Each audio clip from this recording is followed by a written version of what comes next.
दोस्तों, क्या आप अंदाजा लगा सकते हैं कि एक गवर्नमेंट कॉलोनी जहां 24 घंटे सिक्योरिटी होती हो, जहां क्लास 1 ऑफिसर्स रहते हो, एक खुशहाल परिवार छुट्टियां मनाने सूरत से भावनगर पहुंचता है। पति जो कि एक फॉरेस्ट ऑफिसर है, जिसकी समाज में बहुत इज्जत है, लेकिन अचानक उसकी पत्नी और 2 बच्चे गायब हो जाते हैं और पुलिस जब इसकी जांच शुरू करती है तो उन्हें एक मोबाइल फोन मिलता है।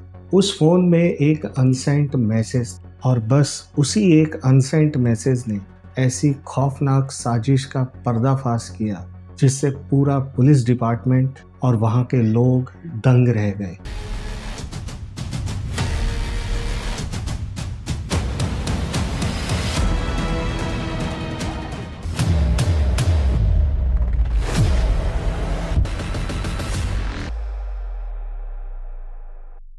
आखिर क्या है भावनगर के इस फॉरेस्ट कॉलोनी के क्वार्टर नंबर सी का सच। नमस्कार दोस्तों, आप देख रहे हैं BFX ब्लैक फाइल्स और मैं हूं आपका होस्ट अनिल जायसवाल। आज कहानी सीधे गुजरात के भावनगर डिस्ट्रिक्ट से, जो साबित करती है कि कलयुग अपने चरम सीमा पे है। यहाँ के भरत नगर थाना क्षेत्र में एक बहुत ही पॉश कॉलोनी है, फॉरेस्ट कॉलोनी। करीब 50 बीघा जमीन पे ये फॉरेस्ट लैंड फैला है, जहां बड़े बड़े पेड़ों के बीच गवर्नमेंट क्वार्टर्स बने हैं। इसी कॉलोनी के एक क्वार्टर में रहते थे शैलेश खामला। शैलेश एक फॉरेस्ट ऑफिसर थे, जो कि एक बहुत बड़ी रेस्पॉन्सिबल पोस्ट होती है। वैसे तो शैलेश मूल रूप से सूरत के रहने वाले थे। उन्होंने केमिस्ट्री में BSc किया था और अपनी मेहनत से प्रमोशन पाके इस पोस्ट तक पहुंचे थे। उनके परिवार में उनकी पत्नी नैना रब्बारी, जो कि 35 साल की थी, बेटी प्रथा 13 साल और बेटा भव्य, जो कि 9 साल का था। ये लोग सूरत में ही रहते थे क्योंकि शैलेश की ट्रांसफरेबल जॉब थी, इसलिए पढ़ाई की वजह से सारे बच्चों को लेके नैना सूरत में ही रहती थी। यहाँ एक बात और बताना जरूरी है दोस्तों, शैलेश और नैना की शादी साटा पाटा प्रथा के तहत हुई थी। ये एक सोशल कस्टम है जिसमें अगर एक बेटी दूसरे घर में ब्याह के जाती है तो दूसरे घर की बेटी भी पहले घर में ब्याह के आती है। यानी नैना के भाई की शादी शैलेश की बहन से हुई थी। ये डिटेल इस केस में एक अहम रोल प्ले करने वाला है। 27 अक्टूबर 2025 दिवाली का समय था, बच्चों की छुट्टियां थी, तो नैना ने सोचा कि क्यों ना बच्चों के साथ भावनगर उनके पति के पास जाया जाए। परिवार खुश था, बच्चे एक्साइटेड थे, लेकिन उन्हें नहीं पता था कि यह सफर उनका आखिरी सफर होने वाला है। तारीख थी 5 नवंबर 2025, दिन था बुधवार। शैलेश रोज की तरह अपनी ड्यूटी पे निकल गए।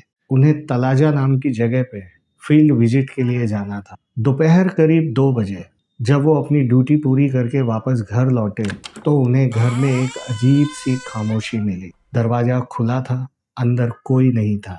उन्होंने नैना और बच्चों को आवाज दी, लेकिन उन्हें कोई उत्तर नहीं मिला। घर को चेक किया तो पाया कि नैना के कपड़े और बच्चों के बैग सब कुछ गायब है। उन्होंने नैना के फोन पे कॉल किया तो फोन स्विच ऑफ बता रहा था। भावनगर से सूरत जाने के लिए एक फेरी सर्विस चलती है, जिसे नैना भावनगर आई थी, जिसे रास्ता छोटा हो जाता है। शाम हुई, रात हुई, लेकिन नैना का कोई पता नहीं चला। शैलेश ने अपने ससुराल को कॉल किया, क्या नैना वहां पहुंची है?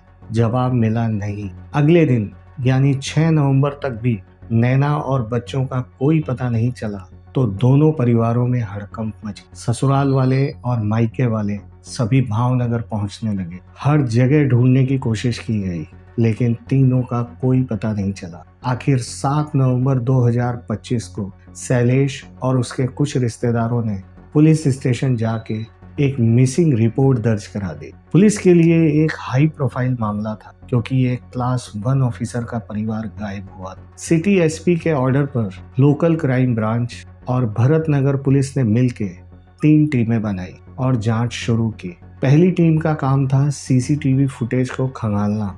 दूसरी टीम का काम था नैना और शैलेश की कॉल डिटेल्स चेक करना और तीसरी टीम रिश्तेदारों और कॉलोनी के लोगों से पूछताछ करने में लगी। शुरुआत में पुलिस को लगा कि नैना अपनी मर्जी से गई है, शैलेश ने भी यही बताया। शैलेश ने बताया कि सिक्योरिटी गार्ड ने नैना और उसके बच्चों को ऑटो से जाते हुए देखा है, लेकिन जब पुलिस ने उस गार्ड से पूछताछ की तो गार्ड कंफर्म नहीं था। वो परिवार को ठीक से पहचानता भी नहीं था। ये पुलिस के लिए पहला रेड फ्लैग था। पुलिस ने जब नैना की लास्ट लोकेशन ट्रेस की तो पता चला कि उसकी लोकेशन कहीं और नहीं, उसी फॉरेस्ट कॉलोनी के आसपास। और सबसे अजीब बात ये थी कि जिस समय नैना का फोन स्विच ऑफ हुआ था, ठीक उसी समय शैलेश की लोकेशन भी वहीं दिखा रहा था। पुलिस ने कॉलोनी के बाहर जाने वाले जितने भी सीसीटीवी कैमरे हैं उनको खंगालना शुरू किया। 5 नवंबर को शैलेश की गाड़ी जाती तो दिखाई दी, लेकिन नैना और उसके बच्चे उस सीसीटीवी फुटेज में कहीं दिखाई नहीं दिए। अगर वो ऑटो से गए थे तो कैमरे में क्यों नहीं आए? अगर वो फेरी सर्विस से गए थे तो टिकट का रिकॉर्ड क्यों नहीं मिला?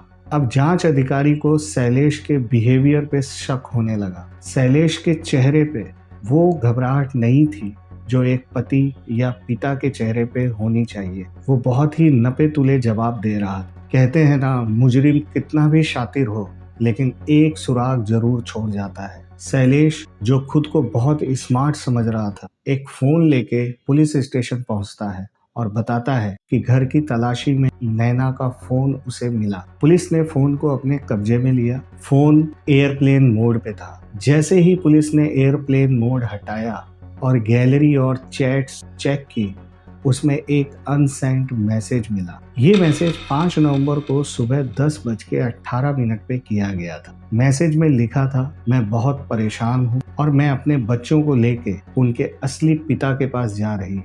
मुझे ढूंढने की कोशिश मत करना वरना मैं अपनी जान दे दूँ। पहली नज़र में ये मैसेज एक्स्ट्रा मैरिटल अफेयर और रनअवे का केस लग रहा था, लेकिन पुलिस की पैनी नज़र ने इस मैसेज में 2 बड़ी गलतियां पकड़ी, जिसमें से पहली थी लैंग्वेज पैटर्न। नैना हमेशा गुजराती में चैट करती थी और इंग्लिश अल्फाबेट्स का यूज करती थी, जबकि ये मैसेज शुद्ध गुजराती में था और कुछ टिपिकल इंग्लिश के वर्ड्स का यूज हुआ था जो नैना कभी यूज नहीं करती थी। और यही बात नैना की बहन ने कंफर्म कर दी कि ये नैना का मैसेज नहीं है। दूसरा था टेक्निकल फ्लॉ। कोई अपने पति को मैसेज करने के लिए फोन को एयरप्लेन मोड पे क्यों रखेगा? मैसेज सेंड नहीं हुआ क्योंकि नेट बंद था। पुलिस को समझते देर नहीं लगी कि यह मैसेज गुमराह करने के लिए शैलेश ने खुद किया है और उसे याद नहीं रहा कि फोन एयरप्लेन मोड पे था। अब शक यकीन में बदल चुका था। अब पुलिस ने शैलेश के जूनियर स्टाफ से पूछताछ करनी शुरू की और यहाँ से मिला इस केस का एक अहम टर्निंग पॉइंट। शैलेश के एक जूनियर विशाल पनोत ने बताया कि साहब ने 2 नवंबर यानी इस घटना के ठीक 3 दिन पहले अपने सरकारी क्वार्टर के ठीक बगल में 2 बड़े गड्ढे खुदवाए और बहाना ये बनाया था कि यहाँ कचरा इकट्ठा हो जाता है, पानी भर जाता है। लेकिन 6 नवंबर की ठीक सुबह शैलेश ने अचानक ऑर्डर दिया कि इन गड्ढों को वापस भर दिया जाए और इसके लिए उसने 2 डंपर मिट्टी मंगवाई थी। पुलिस ने ये सोचा कि अगर कचरा डालने के लिए गड्ढा करवाया गया था तो बिना कचरा डाले ही उस पे मिट्टी कैसे भर दी गई। विशाल ने ये भी बताया कि जब वो गड्ढे के पास जाने की कोशिश कर रहा था तो शैलेश ने उसे डांट दिया। 16 नवंबर 2025 पुलिस की पूरी team, forensic expert, executive magistrate और मीडिया के कुछ लोगों के साथ शैलेश के क्वार्टर पहुंची। जेसीबी मंगवाई गई। जैसे ही उन गड्ढों की खुदाई शुरू हुई, शैलेश, जो अब तक कॉन्फिडेंट दिख रहा था, उसके पसीने छूटने लगे। उसका चेहरा पीला पड़ गया। चंद मिनटों की खुदाई के बाद पुलिस को वो मिल गया जिसकी उम्मीद किसी को नहीं थी। एक गड्ढे से नैना की बॉडी मिली, दूसरे से भव्या और प्रथा की। सरकारी क्वार्टर अब कब्रिस्तान बन चुका था। बॉडीज मिलने के बाद शैलेश टूट गया और उसने अपना जुर्म कबूल कर लिया। लेकिन सवाल था क्यों एक हंसते खेलते परिवार को उसने मिटा दिया। पुलिस इन्वेस्टिगेशन में सामने आया कि शैलेश का अपनी एक फीमेल कलीग के साथ अफेयर चल रहा था और उसके प्यार में वो पागल था और उसके साथ रहना चाहता, लेकिन वो नैना को तलाक नहीं दे सकता था। मैंने शुरुआत में साटा पाठा प्रथा के बारे में जिक्र किया था। अगर शैलेश नैना को छोड़ता तो उसकी अपनी बहन जो नैना के भाई से ब्याही थी, उसका घर टूट जाता। समाज और परिवार के डर से वो तलाक नहीं दे सकता था, लेकिन अपनी प्रेमिका को पाना भी चाहता था। इसलिए उसने ये खौफनाक साजिश रची।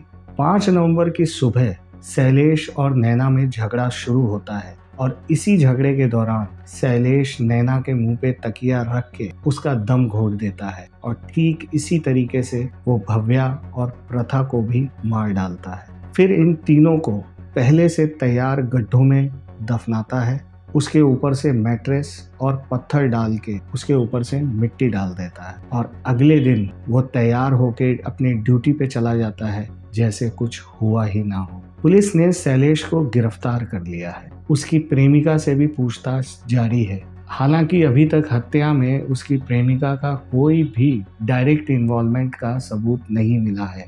नैना के घर वाले और पूरा समाज सड़क पे उतर आया है। मांग हो रही है फांसी। सोचिए, जिन बच्चों ने अपने पिता की उंगली पकड़ के चलना सीखा, उसी पिता ने अपने हाथों से उन बच्चों का गला घोंट दिया। ये केस हमें सोचने पे मजबूर करता है कि हम किस समाज में जी रहे हैं, जहां रिश्तों से ज्यादा अहमियत हवस और झूठी शान को दी जाती है। दोस्तों, इस केस पे आपकी क्या राय है? क्या साटा पाटा जैसी प्रथाएं समाज के लिए बेड़ियां हैं? हमें कमेंट करके जरूर बताएं। अगर आपको ये हमारा एपिसोड और डिटेल्ड इन्वेस्टिगेशन पसंद आई हो तो दोस्तों प्लीज़ लाइक करें, सब्सक्राइब करें और बेल आइकॉन जरूर दबाएं। हम जल्द लौटेंगे एक नई कहानी के साथ। तब तक के लिए सावधान रहें, अलर्ट रहें। नमस्कार।